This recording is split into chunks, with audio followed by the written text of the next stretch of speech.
Today's episode, we're going to do a couple of past review events, but first things first, we're going to review the latest New Japan Cup event, Day 8. As you know, we're still dealing with the recent betrayal by Bullet Club to Tama Tonga, but we also got two third round matches in the New Japan Cup. We got Shima versus Hiroki Goto.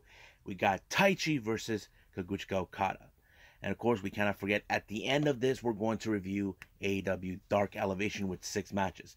Now, as for the past events, the first one's going to be Stardom with New Year Stars on day 1 during that time. And of course, we got a much recent event from last February by Ice Ribbon with Tsukasa Fujimoto's produced show, which I'm very interested to see what really happened, what matches were good to enjoy the watch. So, and also, we cannot forget some news updates regarding Scott Hall. If you guys may have heard what's been going on, this is going to be a very interesting development that we've been going to be talking about. And if there's any other news, I will put them on the way. So, let's get ready for another episode of the Elite Wrestle Zone.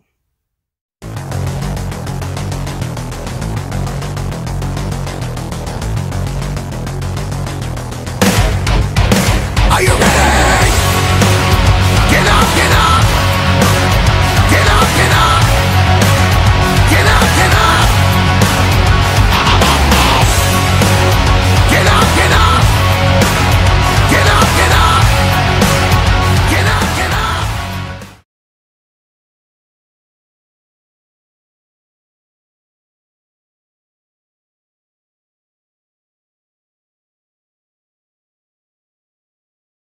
Welcome everybody to the Elite Wrestle Zone, all things that is pro wrestling with AEW, NXT, New Japan Pro Wrestling, Impact Wrestling, the National Wrestling Alliance, various promotions, wrestlers, matches, and championships.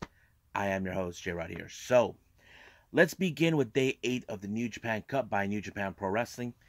Opening match, we have Suzuki-gun, consistent of Taka Michinoku, Ed Desperado, and, of course, the king himself, Minoru Suzuki, taking on Tiger Mask, Ryusuke Taguchi, and Tomoaki Honma. Now, this, you would have assumed in every aspect that Suzuki-gun was going to win, but no, I was a bit surprised that it was, of course, Taguchi that picked up the victory for his team. However, that was not the most important part. As you know, recently, Desperado has been viciously attacked in post-match by none other than Bullet Club's House of Torture member, Show. As you know, Show has now finally made a play for the IWGP Junior Heavyweight Championship.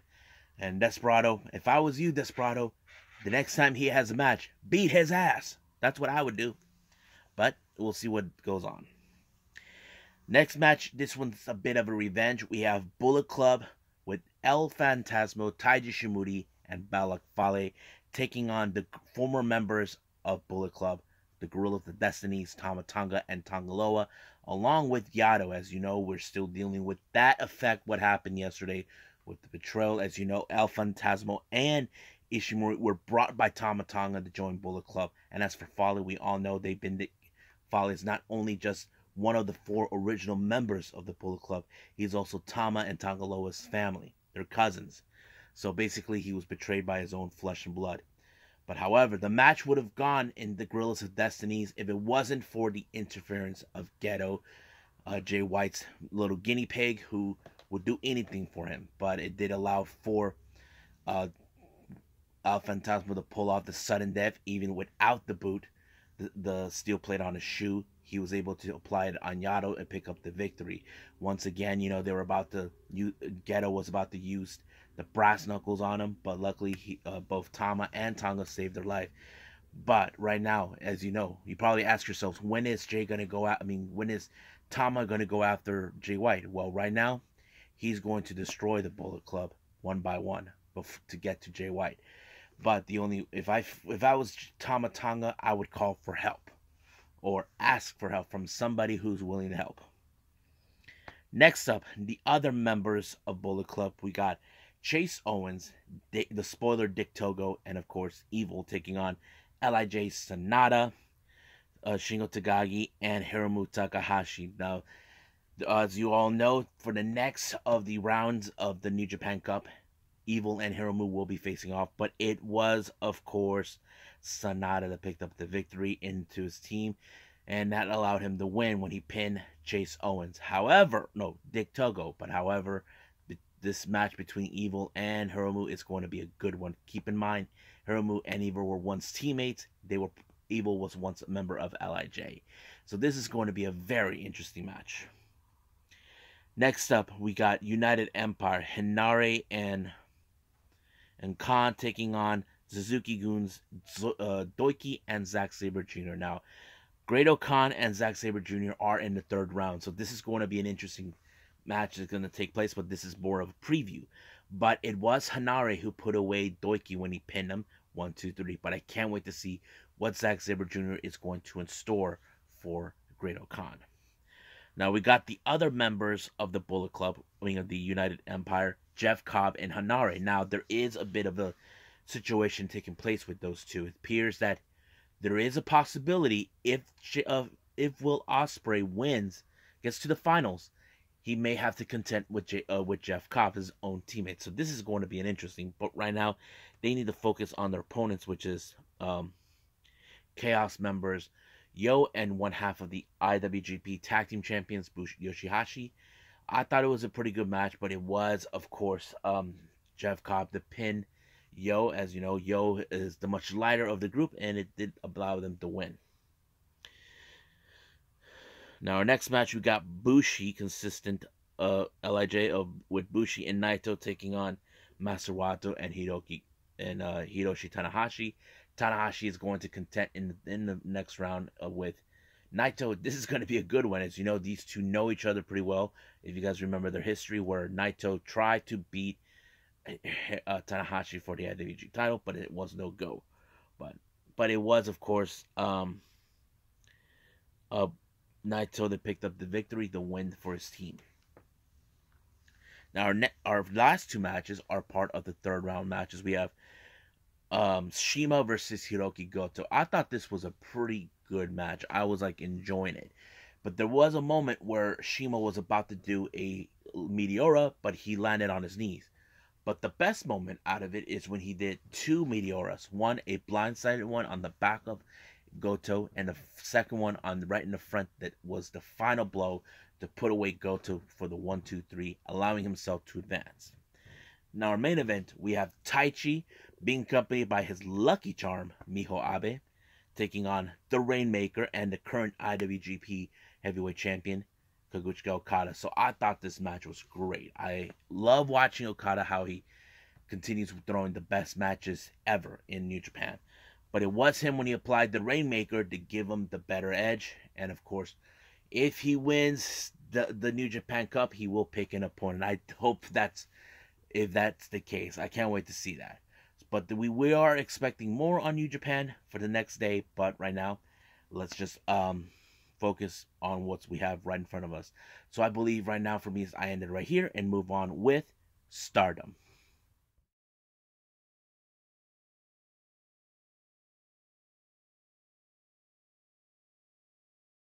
Okay, so we got Stardom with New Year's Stars that took place back on the 15th of January of this year, which was day 2.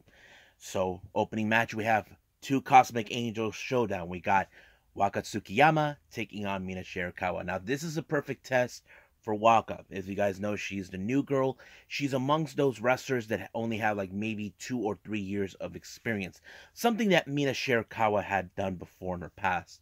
You know, she started wrestling at probably almost 2018, 2019, one of the two. But yeah, so it was a good thing. And of course, much like Mina, she has grown as well. But now we get to see what Waka could do. I mean, she is learning little by little. But from my understanding today, she is adapting more and learning. And there's those who say in no time she could proceed for the future belt. But however, she lost the match in a leg lock type maneuver by Mina, allowing herself to win. Now, our next match, we have a 3-way. We got Saki Kashima of Odatai, Mia Shirakawa of Cosmic Angels. Now, keep in mind, this is before she betrayed, Cosmic Angels. This is where Saki was trying to extend her hand for her to join Odatai. But their third opponent is none other than the former World of Stardom champion Utami Ashita. Now you probably guess in this way this is going to be like an easy challenge for her. I mean, look, three ways are very very predictable. You don't know how this is going to end, how this is going to be the outcome, but that's what makes the assignment. But however, it was Utami who pinned Mai Sakurai in this match, allowing herself to gain momentum on this one. Now, our next match, we have a bit of an outpost. We have the Cosmic Angels, Unagi Sayaka and Tam Nakano taking on Queen's Quest, Lady C, and Saya Kamitani. Now, Lady C, as you know, she is the new girl in Queen's Quest. She joined them after she decided to help Queen's Quest when they were outnumbered by Oda Tai. However, Saya Kamitani beat Tam Nakano in Dreams Queensdom for the Wonder of Stardom belt, aka the white belt, but this time she's putting her title on the line against Unagi Sayaka, who is her first defense. So basically, this is an important match for Unagi, who is now trying to gain momentum before her match against Saya Kamitani.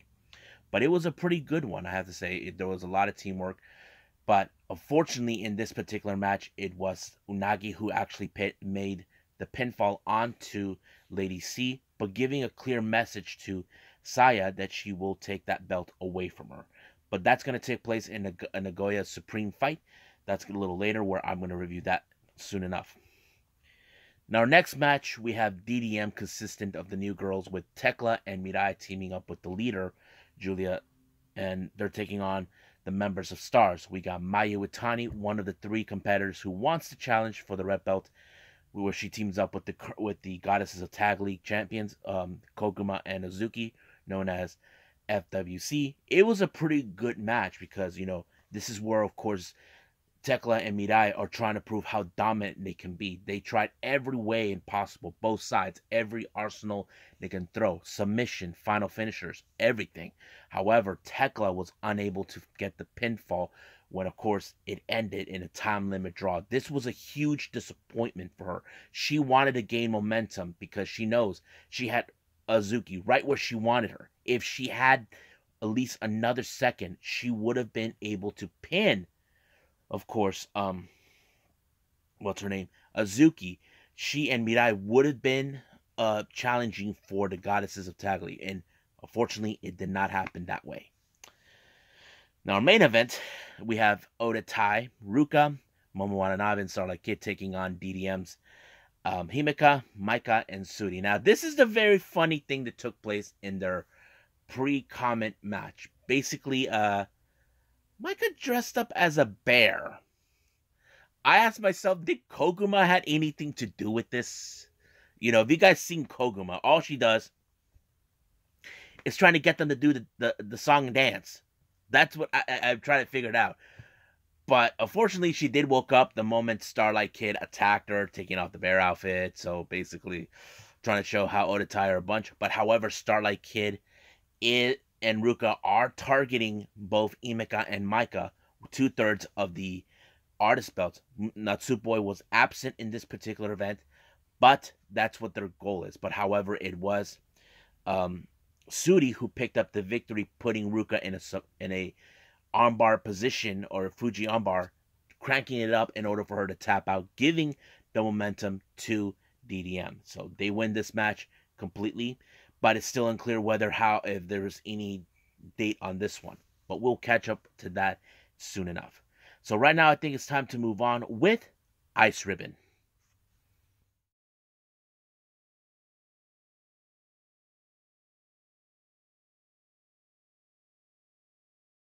Okay, it's been a while since I did an Ice Ribbon review.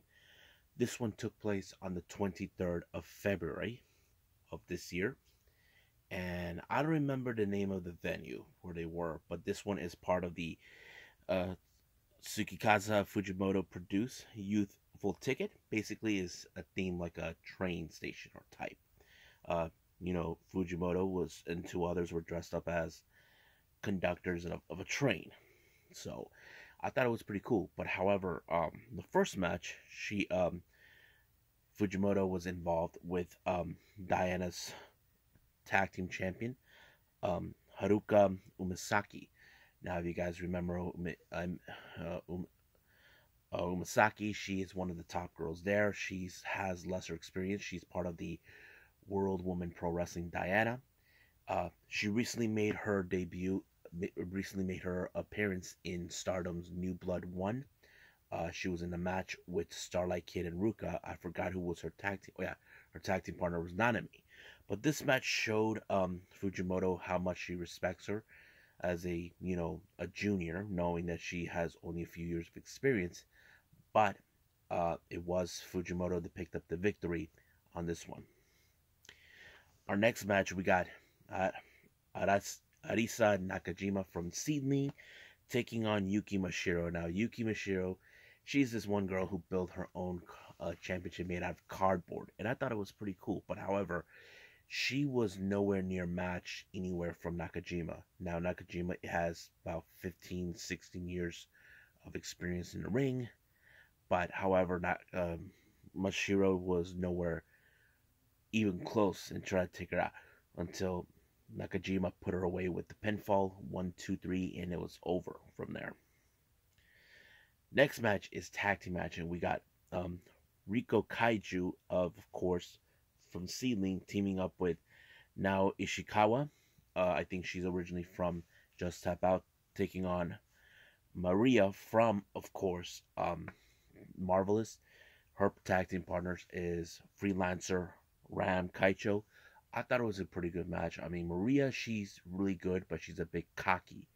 She likes to stir the pot with other opponents, especially, if you guys know this recently, she likes to stir the pot with, of course, members of Cosmic Angels. But she did pretty good. She was the one who put a very interesting pinfall on Riko Kaiju, allowing her and Ram to pick up a good victory. Next up, we got, of course, from Nagisa Nosaki from Pro Wrestling Wave, taking on, of course, Ice Ribbon's Tsukushi Aruka, and I thought this match was great. It was really good, but however, the match ended in a time limit draw. This is what I don't think neither one wanted this, but however, the match had to end in that type of fashion. But excuse me, but it was a pretty good one. Now, our main event, we have six-person tag team action. We have Makoto Hiroyo Matsumoto and Arisa Nakajima taking on Miyako Matsumoto, Amuki Ochi, and, of course, Tsukasa Fujimoto. So I thought it was a pretty good match. There was some good moments. I don't know how people can deal with Miyako Matsumoto. She sometimes likes to even attack her own partner or try to stir things, but because of that, it did allow for Arisa Nakajima to pick up the victory in order to win for her team.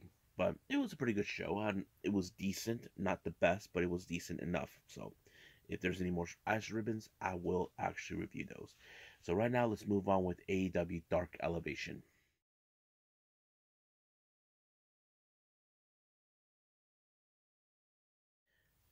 Alrighty then, so AEW Dark Elevation, we only had 6 matches, so it's basically less than an hour in this particular show.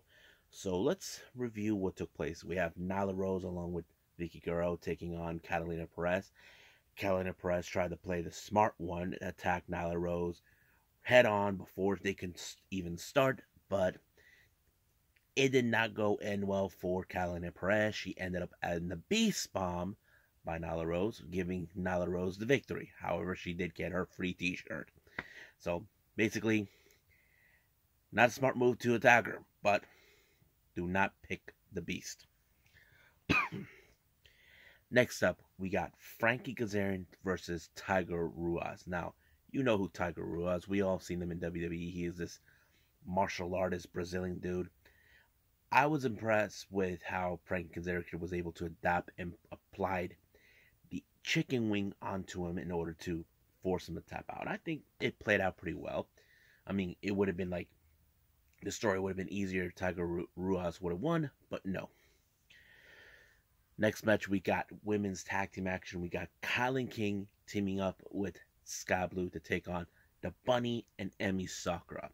This was a pretty fun match. However, this match ended with a double rabbit hole maneuver, allowing for um, the bunny to pin Kylie King in order to give her the victory. So it was pretty good.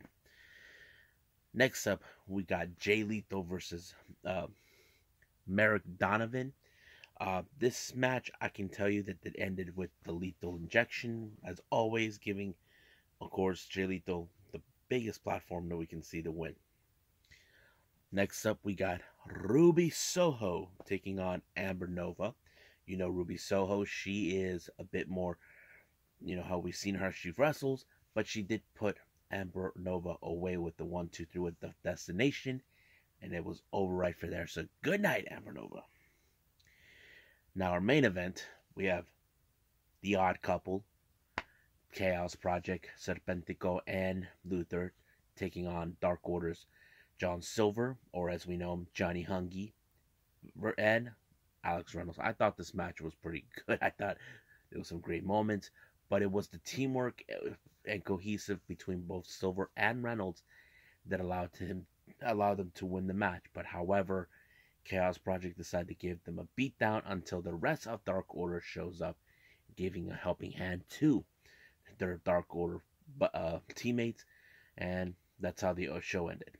So right now, I believe it's time to do some news updates.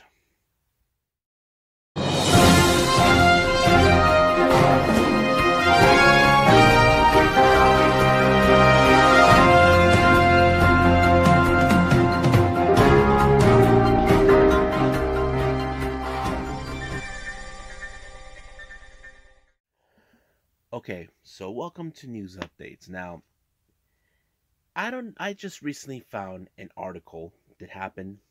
This one's a very interesting one for all of you. We had Camille, who made a podcast interview with Battleground. She has been discussing about a potential match she would love to have. And this match, I have to say, I am sold. If you guys want to know what match she's referring to, I'm talking about Jade Cargill. Yes, folks, Jade Cargill. She mentioned this. She will love to have a match with her. Now, you know the whole forbidden door type of thing. She feels that has been taking advantage of it, like trying to hold up. I mean, I have to say, I would never thought of it, but imagining it, that is something we definitely could see. Now, you can say, will they put their titles on the line? I highly doubt it. But I think it's more like, who is the much bigger powerhouse out of the two? You know what I mean? I think that's what it tells us. Now, if NWA and AEW get back on the table to talk about this potential match, I have to say, I would definitely see it. And I know Camille will love to have that. Now, there's still no word what Jade Cargill will say, but if she hears about this, I'm sure that she probably will be down for it. So, yeah. So, let's just hope this match can happen. Now, our final news. This was coming straight out of Emi Sakura on social media and, of course, the YouTube channel of Gatoh Move / ChocoPro. It was announced the Gatoh Move wrestling shows are coming back. It's going to be back on May 4th at the, Itabashi Green Hall. This is the first time they haven't done shows like this in two years and 2 months. Now, some of you are probably wondering, wait a minute, is it Gatoh Move and ChocoPro the same? No. ChocoPro became the flag show that took over after when the world shut down. Now, keep in mind, those who are not familiarized with Gatoh Move. Gatoh Move is, in fact, a promotion that Emi Sakura runs. She formed this promotion right after she left the promotion she started, Ice Ribbon. But Gatoh Move is a smaller promotion with smaller people. Now, the only thing that's uniqueness about them is this promotion doesn't have an actual ring. They don't own one, just like Ice Ribbon or Stardom or Tokyo Pro. they borrow rings for wherever they can go. They had shows in Shinjuku Face, Shinkiba First Ring, of course the Itabashi uh, Green Hall. I don't know about Corkin Hall, but it was announced that they will be returning. You probably say to yourself, since ChocoPro, they put it on YouTube channel, it's still a possibility for a live stream, but they're not sure because of the environmental of the venue. That is the thing that right now they mention.